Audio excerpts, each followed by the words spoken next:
विधायक दर्पण news channel की टीम हरियाणा में चुनाव कवरेज करने के लिए पहुंची है। ये सब तो आप अच्छी तरह जानते ही हैं। अभी 2 दिन पहले मुरथल रोड पर नाले में गिरकर एक 12 वर्षीय जतिन नामक युवक की मौत हो गई थी। उसी के संबंध में हम आज पहुंचे हैं दलित शोषित पिछड़ा मंच से राजीव वर्मा जी के पास। राजीव वर्मा जी के पास आज मृतक के परिजन आए थे। हम उनसे जानेंगे कि वो क्या अपेक्षाएं आपसे रखते हैं और क्या आपने उनको आश्वासन दिए। जी, हमारे पास में पीड़ित पक्ष के माँ और पिताजी और उनके आस पड़ोस के लोग हमारे पास आज आए। देखिए, सोनीपत के अंदर आज से 2-3 दिन पहले जो घटना घटी, मैं साफ तौर पे कहना चाहूंगा कि वो सिर्फ घटना नहीं थी। वो प्रशासन के द्वारा, सरकार के द्वारा और टेंडर लेने वाली कंपनी के द्वारा एक हत्या है। आज से 2 साल पहले जब वो सारा काम करने का ठेका मिल चुका था, कंप्लीट हो चुका था, पैसे मिल चुके थे, लेकिन अभी तक भी वो सीवर खुले क्यों थे? क्या प्रशासन की जिम्मेदारी नहीं थी उस बात की? आज जब एक उस गरीब परिवार के बच्चे की हत्या हो गई है, मैं साफ तौर पे कहना चाहूंगा, तो अब रातों रात जो है वो सीवर के ढक्कन पूरे कर दिए जाते हैं। बिजली और तारों की जो है वहां पर पूरी समस्या मिटा दी जाती है अपनी लीपापोती करने के लिए।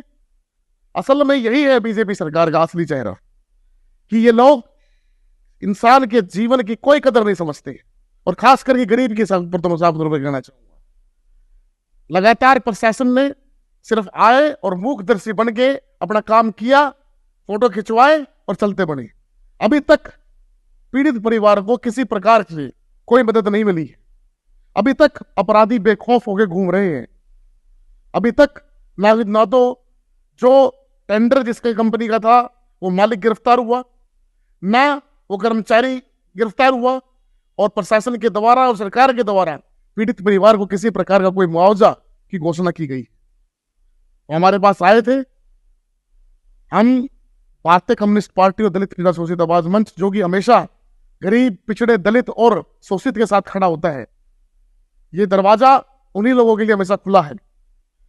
और ये लाल झंडा हमेशा तानाशाही रवैये के खिलाफ खड़ा होने वाला रहा है, इतिहास में भी और वर्तमान में भी और भविष्य में भी खड़ा रहेगा। हम साफ तौर पर डीसी साहब को और सरकार को कहना चाहते हैं कि 2 दिन के अंदर अंदर अगर दोषियों को गिरफ्तार नहीं किया गया और पीड़ित परिवार को अगर प्रॉपर मुआवजा नहीं दिया गया, तो सोमवार को आंदोलन की शुरुआत कर दी जाएगी। और जब तक पीड़ित परिवार को न्याय नहीं मिलेगा, यह हमारा आंदोलन जारी रहेगा। इसका मतलब राजीव जी पूरा न्याय दिलाकर मानेंगे आप इस परिवार को? देखिए, हम साफ तौर पे जानते हैं, मेरे सोनीपत नहीं पूरे हरियाणा वासी भी इस बात को, कि दलित पिछड़ा शोषित आवाज मंच और भारतीय कम्युनिस्ट पार्टी जिसके साथ खड़े होते हैं वो तय दिल से खड़े होते हैं। हमें और पार्टियों की तरफ फोटो खिंचवाने का शौक नहीं है। हम उस पीड़ित का दर्द महसूस करने में सक्षम हैं। हम जानते हैं कि एक दलित का, पिछड़े का, गरीब का दर्द क्या होता है, क्योंकि एक मेहनतकश परिवार, एक मेहनतकश आवाम ही कि दूसरी आवाम को समझ सकता है। और हम बिल्कुल इनको न्याय दिलाने तक, आखिरी सांस तक हमारा संगठन साथ खड़ा रहेगा। आपका संगठन परदेशियों का ऐसे ही साथ देता है जिस दिल से आप बात कर रहे हैं? बिल्कुल। जो लोग हमें जानते हैं, सोनीपत ही नहीं पूरे हरियाणा के अंदर भी, किसी के ऊपर भी कोई भी अन्याय होता है तो सबको पता होता है कि एक रास्ता वहां है। जब कोरोना काल आया, जब अप्रवासी मजदूरों को खाना तक मुहैया नहीं करवा पा रही थी सरकार, जब भी हम ही लोग सामने खड़े हो गए, लगातार 25-30 दिन तक हम लोगों ने ही उन्हें लगातार राशन भी दिया।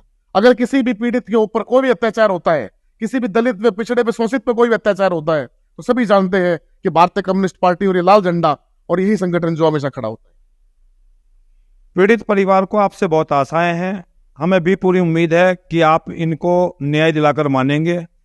देखते हैं, सोमवार तक का समय राजीव जी ने इस पीड़ित परिवार को दिया है। उसके बाद एक बार फिर हम हाजिर होंगे एक नई वीडियो लेकर। तब तक के लिए नमस्कार।